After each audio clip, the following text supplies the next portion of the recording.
बुढ़िया रहती थी। शिवम्मा का एक परिवार था, उनके एक बेटा और बहू, उसके साथ 2 पोते पोतियां भी थी, लेकिन कोई उसकी ठीक से देखभाल नहीं करती। बहू ने शिवम्मा को घर से निकाल दिया। बेटा भी अपनी पत्नी की बातें मानता है। शिवम्मा कुछ और नहीं कर सकती थी और गांव के अंत में एक छोटी सी झोपड़ी में अकेली रहती थी। शिवम्मा दुर्गा देवी से बहुत प्यार करती है, सदैव देवी की आराधना करते रहते थे। वह माँ दुर्गा का प्रबल भक्त थी और दिन भर माँ दुर्गा के नाम का जाप करती थी।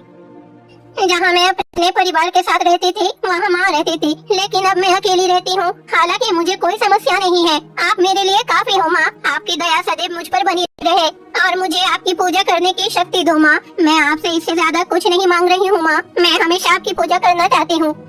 इस प्रकार शिवम्मा दुर्गा माँ से विनती करती है। शिवम्मा सारा काम खुद करती थी। वह रोज सुबह जल्दी उठती थी, घर की सफाई करती थी, देवी के सामने दीपक रखती थी और पूजा करती थी। साथ ही वह उस गांव के जमींदार के खेत में काम करके भी खूब पैसे कमाती थी। शिवम्मा के घर के बगल में गौरी नाम की एक महिला रहती थी। क्या बात है शिवम्मा, आज आप बहुत खुश लग रहे हो, क्या हुआ बताइए ना। अरे गौरी बेटी, ऐसा कुछ बात नहीं। आज शुक्रवार है ना, मैंने माँ दुर्गा की पूजा की, इसीलिए मेरा मन थोड़ा खुश है। ये लो प्रसाद लो बेटी। अरे अम्मा, आप तो कितनी अच्छी हो, आपको घर से कैसे निकाला गया? मुझे तो ये सब देखकर बड़ी दुख होती है। अगर मेरी दादी भी आपकी जैसी होती ना तो मैं उनका बहुत ख्याल रखती।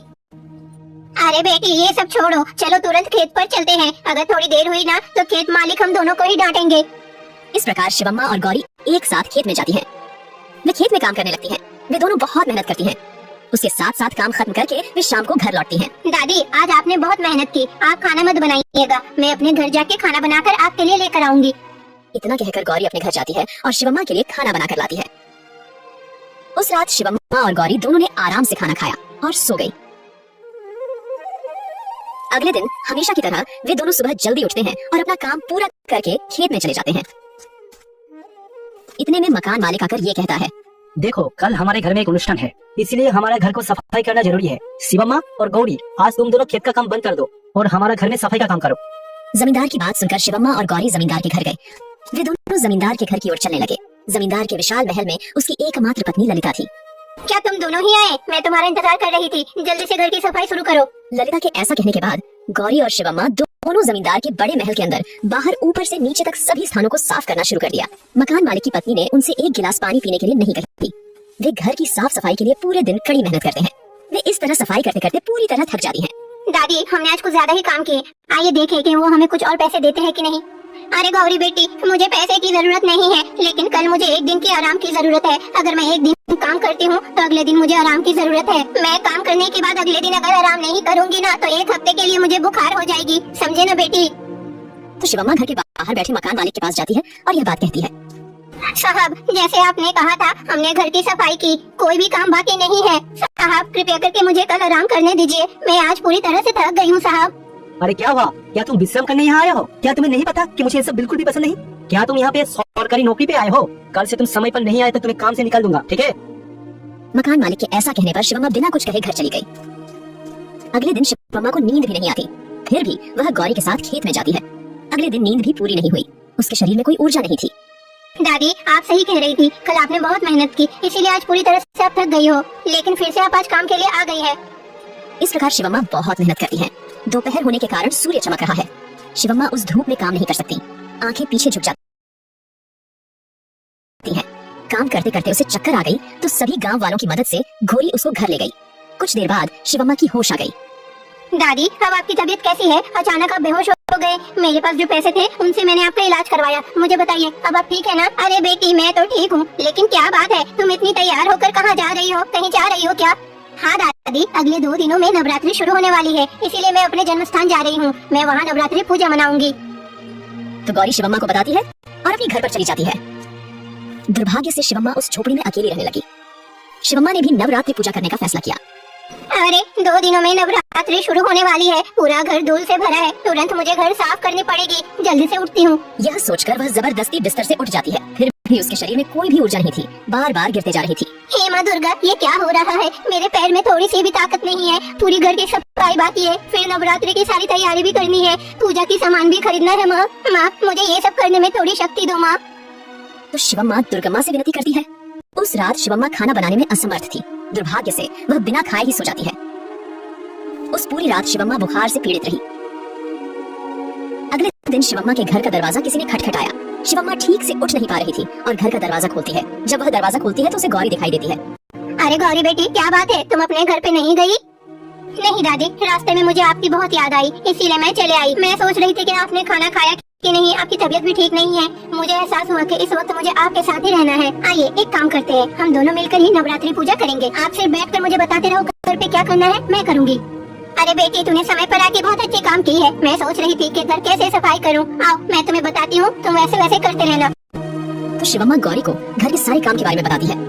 गौरी बेटा, सबसे पहले घर की सारी धूल झाड़ो, साथ ही घर में कूड़ा कचरा भी नहीं होनी चाहिए। शिवम्मा की बात सुनकर गौरी ने घर में अच्छे से झाड़ू लगाना शुरू कर दिया, लेकिन उनकी काम सेकंडों में ही खूबसूरती से हो गई। अरे बेटी, तुमने बहुत अच्छे से काम किया। सिर्फ मेरे घर साफ करने से नहीं होगा, तुम जाके अपना भी घर साफ कर लो, जाओ। तो गौरी भी अपने घर जाती है और पूरे घर की सफाई करती है। गौरी बेटी, अब ये घर अच्छे से पानी से धो लो, कहीं भी कोई धूल या गंदगी नहीं होनी चाहिए। फिर क्या होगा दादी? हम नवरात्रि के दौरान देवी की पूजा करते हैं। इसका मतलब है कि माँ को हम अपने घर पे आमंत्रित करेंगे। बताओ, घर पर कोई मेहमान आए तो घर की सफाई करनी पड़ती है ना? हम ये जरूर करेंगे। जब हमारे घर में कोई मेहमान आता है तो हम लोग घर कितने अच्छे से सफाई करते हैं। अगर वास्तविक में अगर जगत माता हमारे घर आए तो घर की और अच्छे से सफाई करनी पड़ती है ना? आप सही कह रही है दादी, माँ के घर आने पर कोई वास्तविक परेशानी नहीं होनी चाहिए। ऐसा कहकर गौरी अपने घर के साथ साथ शिवम्मा का घर भी साफ करती है और शिवम्मा के कहने के बाद गौरी भगवान का घर भी साफ करती है। उस दिन से नवरात्रि प्रारंभ हो गई। गौरी और शिवम्मा दोनों मिलकर देवी की पूजा करती हैं। देवी को प्रतिदिन नैवेद्य अर्पित करती थी। इस प्रकार नवरात्रि पूरे होते हैं। एक सुबह गौरी शिवम्मा के घर के सामने अल्पना बना रही थी। ठीक उसी समय गाँव गई गौरी भी आ जाती है। शिवम्मा दो गौरी को देखकर आश्चर्यचकित हो जाती है। अरे ये क्या है? मैं जो देख रही हूँ वो सच है या झूठ है, मुझे समझ में नहीं आ रही है। दादी, ये कौन है? ये कहाँ से आई है? तभी गांव से आई गौरी भी हैरान हो जाती है। इस बीच गौरी जो शिवम्मा के घर के सामने बैठी है, फिर उन्होंने गौरी से अपने रूप यानी देवी दुर्गा में परिवर्तन कर लिया। फिर उसने कही, शिवम्मा, मैं दुर्गा देवी हूँ। आपने सोचा कि आपको नवरात्रि पूजा करनी चाहिए, लेकिन दुर्भाग्य से आपको कोई ऊर्जा भी नहीं है। इसीलिए मैंने स्वयं आपके घर आकर आपके घर की सफाई की और आपसे पूजा भी प्राप्त की। इस प्रकार दुर्गा माँ शिवम्मा को दर्शन देती है। उसके साथ साथ शिवम्मा और गौरी को भी आशीर्वाद देती है। हे माँ दुर्गा, मुझसे कितनी बड़ी गलती हो गई। मैंने आपसे अपनी सारे घर की सफाई करवाई। मैंने बहुत बड़ी गलती की, मुझे माफ कर दो माँ। नहीं शिवम्मा, तुमने कुछ भी गलती नहीं की है। मैंने सोचा कि मुझे खुद आपकी मदद करनी चाहिए, तो मैंने किया। इस प्रकार दुर्गा माँ अपने भक्त की मदद करती है और वहाँ से गायब हो जाती है। एक गांव में वीरा नाम का एक आदमी रहता था। वह रिक्शा चलाता था और उससे मिले पैसों से अपनी पत्नी की देखभाल करता था। वीरा की पत्नी कल्पना बीमारी से पीड़ित थी।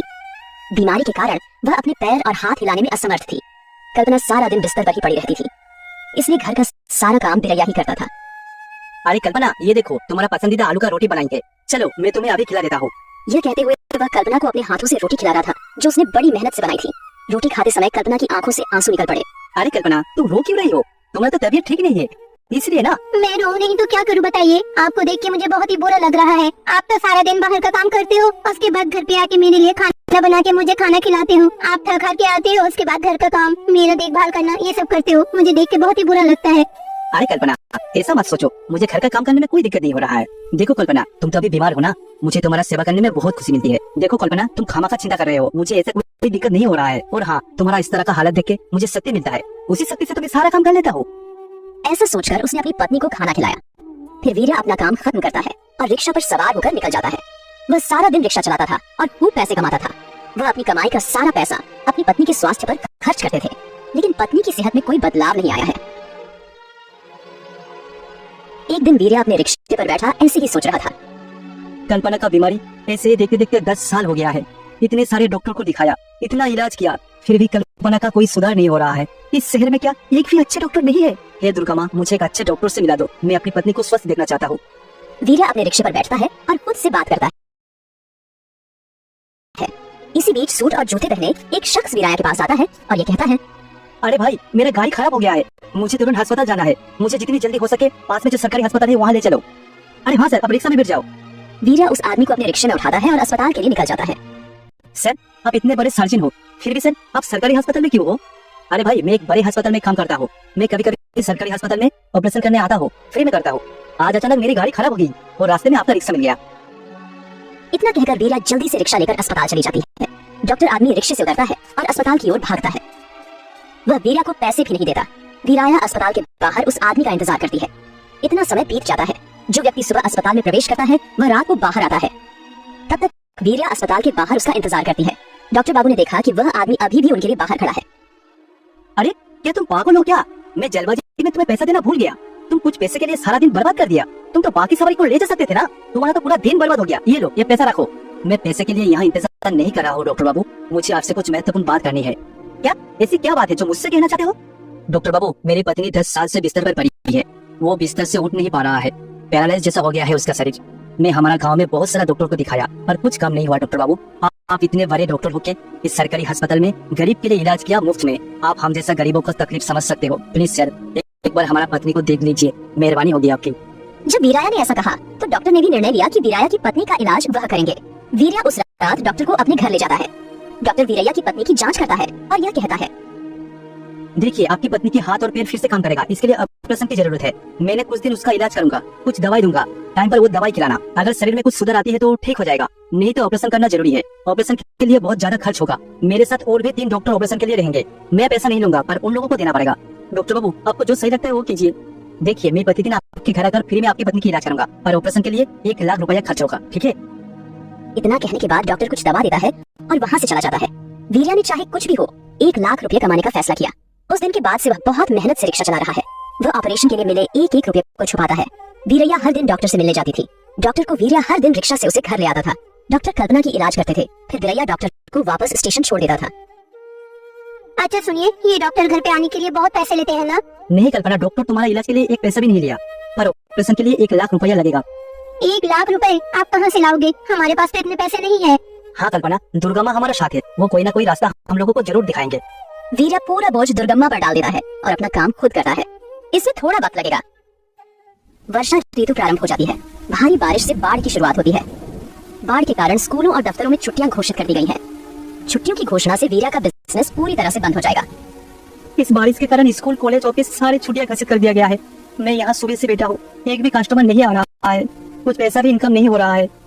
ऐसे में तो और 1 सप्ताह बीत जाएगा। 1 भी रुपया अभी तक नहीं कमाया। कुछ दिनों के बाद कल्पना का ऑपरेशन भी करना है। 1 लाख रुपया हम कैसे इकट्ठा करें? दुर्गा माई हमें बचा सकता है। इस प्रकार वीरिया अपनी पसंदीदा देवी दुर्गम्मा से विनती करता है। इसी बीच एक महिला वीरिया के पास आती है। वह स्त्री देखने में बेहद खूबसूरत और कलात्मक है। सुनिए, मुझे रामापुरम जाना है। आपको जितना भी पैसा लगे मैं दूंगी, पर मुझे जल्दी वहाँ ले चलिए। चलिए ना। देखिए इतने बाढ़ में तो रामापुरम जाना बहुत ही मुश्किल है। मुझे जितने भी तकलीफ हो मैं आपको ले जाऊंगा। आप रिक्शे में बहुत सावधानी से बैठो। ये कहकर वीरिया महिला को अपने रिक्शा में बिठा कर ले जाता है। उस समय बारिश भी हो रही है। वीरिया रिक्शे की छत रख देती है ताकि यात्री भीग न जाए, ताकि उस रिक्शे में बैठी महिला बारिश में भीग न जाए। लेकिन रिक्शा चलाने वाली वीरिया पूरी तरह भीग जाता है। अरे ये क्या? मैं तो इस रिक्शे के अंदर हूँ, नहीं भीग रही हूँ, पर आप तो भीग रहे हो। तबीयत खराब हो जाएगी आपका। अरे मैडम, मुझे कोई तकलीफ नहीं है पर यात्रियों को भीगने नहीं देंगे। आप लोग तो हमारा जिम्मेदारी हो। वीरिया महिला को रामपुरम की ओर ले जाता है। कुछ देर में रिक्शा बहुत भारी हो जाता है। वीरिया बहुत कोशिश कर रहा था पर रिक्शा 1 कदम भी आगे नहीं जा रहा था। वह अपनी पूरी ताकत लगाकर रिक्शा को आगे बढ़ाता है पर वहाँ से हट नहीं रहा था। इस बीच वीरिया संदेह से पीछे मुड़कर देखती है। वह महिला दुर्गा माँ में बदल जाती है। फिर वीरिया दुर्गम्मा को देखकर तो आश्चर्यचकित हो जाती है। अरे दुर्गा माँ, आप! मैंने कभी सोचा नहीं था कि आपके दर्शन मिलेंगे। माँ देवी, आप हमें और हमारा पत्नी को बचाने आए हो ना? हाँ भैया, मैं तो तुम पर दया दिखाने के लिए ही तुम्हारे रिक्शा में बैठी थी। तुम तो कई वर्षों से मुझ पे ही भरोसा करते हुए आ रहे हो और मैं उन लोगों के साथ कभी अन्याय नहीं करूंगी जो मुझ पे हमेशा भरोसा करते हैं। तुमने तो अपनी पत्नी के स्वास्थ्य के लिए कड़ी मेहनत भी की है और अभी भी तो तुम संघर्ष कर रहे हो। ये लो, मैं तुम्हें सोने की मुहर देती हूँ। इससे अपनी पत्नी के स्वास्थ्य को ठीक करो। तो दुर्गम्मा वीरिया को सोने भरी एक मटके देती है। फिर वीरिया को आशीर्वाद